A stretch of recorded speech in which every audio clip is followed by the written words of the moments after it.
And we know we're a good team, and it's nice to finally have results to back it. It's one thing to say it, but it's another thing to have results. It's like multiplies the confidence you have, so it's really good. And especially in the fashion that we did, we just knew we outplayed them the entire time. And yeah.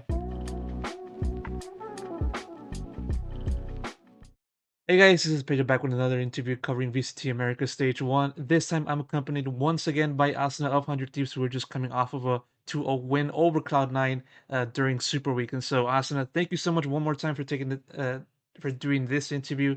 Really appreciate it. And yeah, you sort of already mentioned it, sometime before the recording, taking down C9, feeling good, feeling happy, but going a little bit deeper into that, how are you taking in this result? Yeah, I think this is a good result for us. It was always going into this year, we needed to get some wins early to make sure that we were nice and confident going into these international events.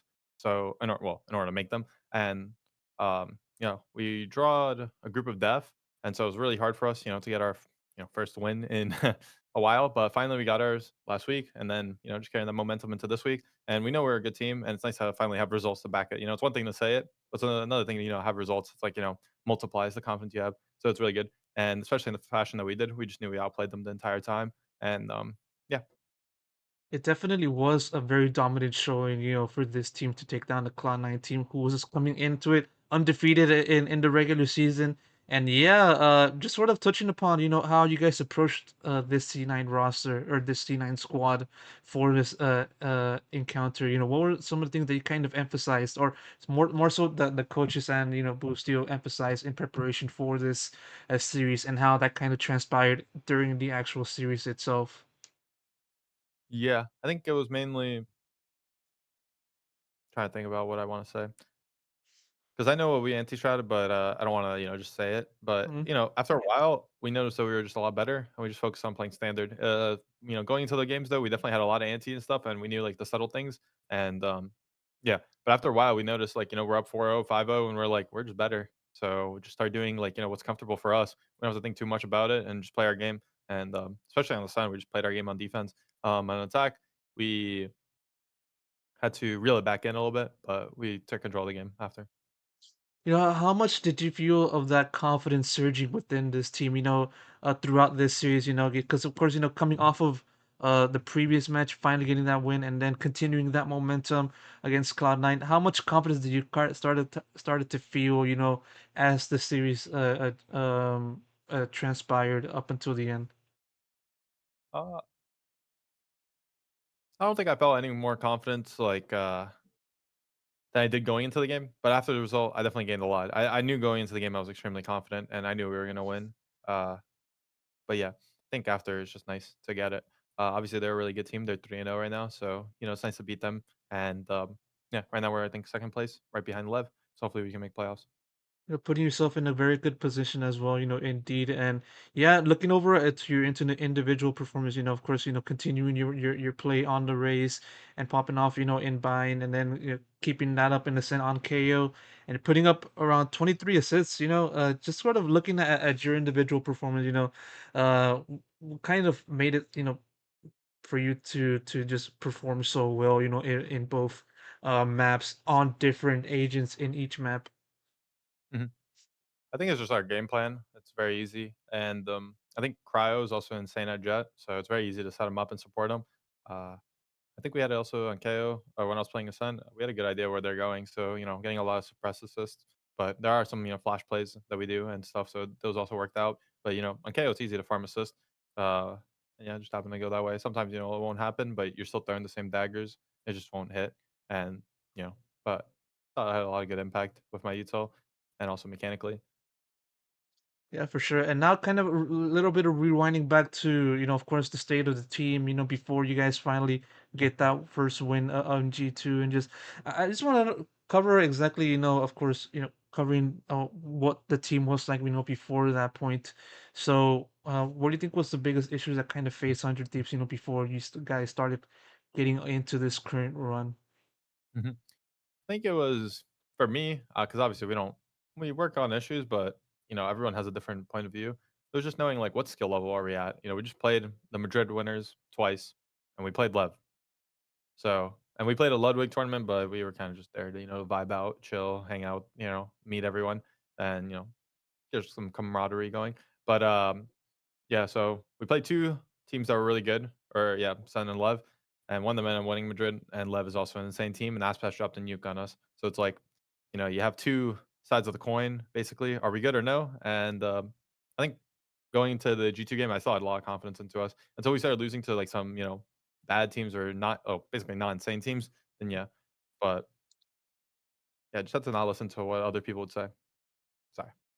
Yeah, and making that switch and just then going on this a very good run. And yeah, like I kind of seen a little bit of just good vibes, within the team, during the broadcast. Boost, you of course, popping up seemingly after every round win in favor of you guys.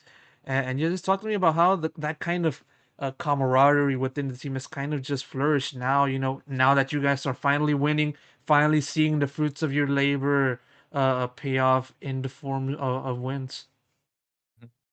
Yeah, it feels good because we're all good friends. I've known Dan for nearly like 6 years from CS, and I've been friends with Sean like closely for another like 4 years. And then Matt and Kel, obviously got to know them as they joined the team, and have been insane to get to know them.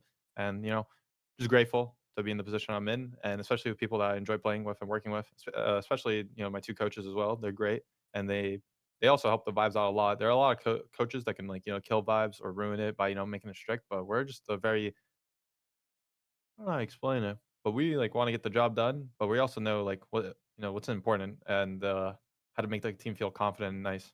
So, yeah, but it helps a lot, especially Cal. I think me and Cal tried our best to keep the mood up, and yeah. Yeah, for sure. And now, with you guys now being in the hunt, well in the hunt for one of the spots, or first off in playoffs, and then maybe also contending for a spot in Shanghai. Now your next two opponents are going up against an unexpected first seed in Crew Esports and then NRG, and coming off of that result in Leviathan. Just sort of your thoughts on just the road ahead and just confidence level now that going up against those two aforementioned teams. Mhm. Yeah, uh, start off with Crew, I think they're insane mechanically, so going into that game, just have to be on point mechanically, like, wise. Yeah, mechanics-wise, you get my point. But yeah, I think Kesnet, Heat, Melzer, um, those 3 are really good, and same with Shy, honestly. Uh, you know all 5 of them are insane mechanically and just have to be on point to, at least have a chance in that game. If you can pass, like, the skill check, then you can maybe, play with them and have a good game. Because right now they're 3-0, and I think, they haven't played any, like, insane teams like Lev, Loud, or us. I think they played MIBR, Furia, and EG, and mechanically wise, they're better than all those players. So, they're able to just win confidently, and they've shown it, and I think they're really good. And then NRG, um they just came off of a pretty rough loss, but they'll bounce back. They're always good, consistent. I've teamed with Ethan. He hates losing like everyone else, but especially that guy. And should be a fun game. Can't wait.